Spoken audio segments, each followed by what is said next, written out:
Hello everyone and welcome to my channel.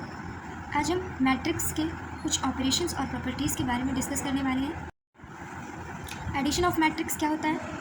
अगर हम दो मैट्रिक्स मान लेते हैं कि ए हमारा एक मैट्रिक्स है और बी हमारा एक मैट्रिक्स है, जिनका जो ऑर्डर है वो सेम है, तो इन दोनों मैट्रिक्स का सम क्या होगा? ठीक है, तो हम मान लेते हैं कि इन दोनों मैट्रिक्स का सम सी होगा। इसका मतलब ये होता है कि जो ए और बी के एलिमेंट्स हैं, इन दोनों के एलिमेंट्स का सम सी के एलिमेंट्स के इक्वल होगा for all possible values of I J. ठीक है, अब यहाँ पे हम एक एग्जांपल ले लेते हैं। मतलब एक मैट्रिक्स ए ये है, दूसरी मैट्रिक्स बी है, तो हमें इन दोनों मैट्रिक्स का सम निकालना है। ठीक है, तो कैसे निकालेंगे? हमने भी आपको पहले बताया है कि अगर हमें दो मैट्रिक्स का सम निकालना होता है तो जो एलिमेंट्स होते हैं उनका सम करना पड़ता है। तो A plus B equals to क्या हो जाएगा? ये और ये, इन दोनों का सम, इसका और इसका सम, इसका और इसका, यहाँ पे जाएगा माइनस, यहाँ हो जाएगा प्लस। तुम्हारा आंसर क्या आएगा?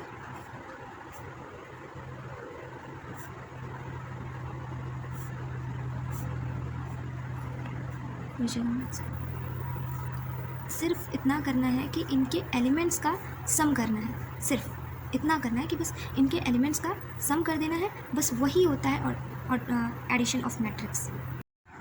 Multiplication of matrix by a scalar. यहाँ पे हमने मान लिया कि हमारे पास एक मैट्रिक्स है ए और एक स्केलर ले लिया हमने के। ठीक है, तो इनका जो मल्टीप्लिकेशन होगा वो क्या होगा कि जो मैट्रिक्स के सभी एलिमेंट्स हैं उन सभी में स्केलर के से जो इंटू होगा, जब स्केलर के से इंटू होगा तो एक नई मैट्रिक्स बनेगी। यहाँ पे हमने एक एग्जांपल ले लिया कि यहाँ पे माना कि हमने एक मैट्रिक्स ए दी गई है जिसका हमें 2a निकालना है। मतलब कि यहाँ पे 2 क्या है? एक स्केलर है और एक a क्या है? मैट्रिक्स है। ठीक है, तो 2a इक्वल्स टू क्या होगा? स्केलर का उस मैट्रिक्स के सभी एलिमेंट्स से मल्टीप्लिकेशन होगा।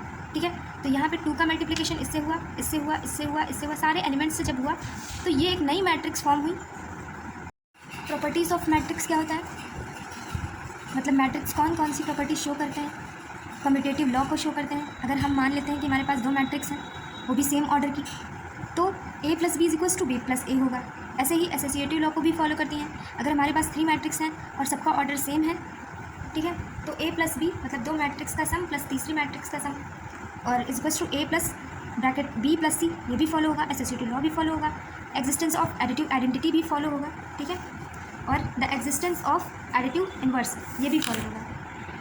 अब मल्टीप्लिकेशन ऑफ मैट्रिक्स, इसको हम एक एग्जांपल से समझाते हैं कि अगर हमने मान लिया कि हमारे पास एक मैट्रिक्स ए है और दूसरी मैट्रिक्स बी है, ठीक है, तो हमें फाइंड करना है कि ए क्रॉस बी क्या होगा। मतलब दो मैट्रिक्स का मल्टीप्लिकेशन क्या होगा, कैसे फाइंड करेंगे?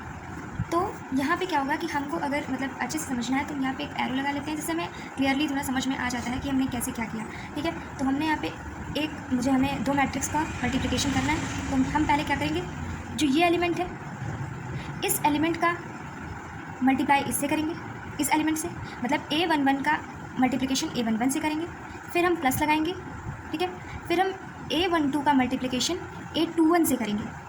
ठीक है, फिर हम क्या करेंगे कि ये जो एलिमेंट है A11 का मल्टीप्लिकेशन हम A12 से करेंगे, फिर प्लस साइन लगाएंगे और A12 का मल्टीप्लिकेशन हम A22 से करेंगे। ठीक है, फिर ऐसे ही हम इस एलिमेंट का मल्टीप्लिकेशन इससे करेंगे, फिर प्लस लगाएंगे, फिर इस एलिमेंट का मल्टीप्लिकेशन इससे करेंगे, फिर ओके, उसके बाद फिर हम क्या करेंगे, सेकेंड रो पे आएंगे तो इस एलिमेंट का मल्टीप्लिकेशन इससे करेंगे, फिर प्लस लगाएंगे, फिर इस एलिमेंट का इस एलिमेंट से मल्टीप्लिकेशन होगा, फिर इस एलिमेंट का इससे मल्टीप्लिकेशन होगा, फिर प्लस लगाएंगे, फिर इसका इससे मल्टीप्लिकेशन होगा, फिर इसका इससे मल्टीप्लिकेशन होगा, प्लस लगाऊंगी, फिर इस एलिमेंट का इस एलिमेंट से मल्टीप्लिकेशन होगा। तो इस तरीके से जब हम इसको सॉल्व करेंगे तो ये आएगा, यही होगा दो मैट्रिक्स का सम, मैट्रिक्स का मल्टीप्लिकेशन। मतलब अगर हमें दो मैट्रिक्स का मल्टीप्लिकेशन निकालना है तो इस मेथड का यूज़ होगा। मतलब कि हमको पहले इस एलिमेंट का पहले हम इस एलिमेंट का हम पहले इस एलिमेंट से इंटू करेंगे, फिर इस एलिमेंट का हम इस एलिमेंट से इंटू करेंगे। मतलब देखिए, आप खुद ही देखिए एरो कैसे जा रही है।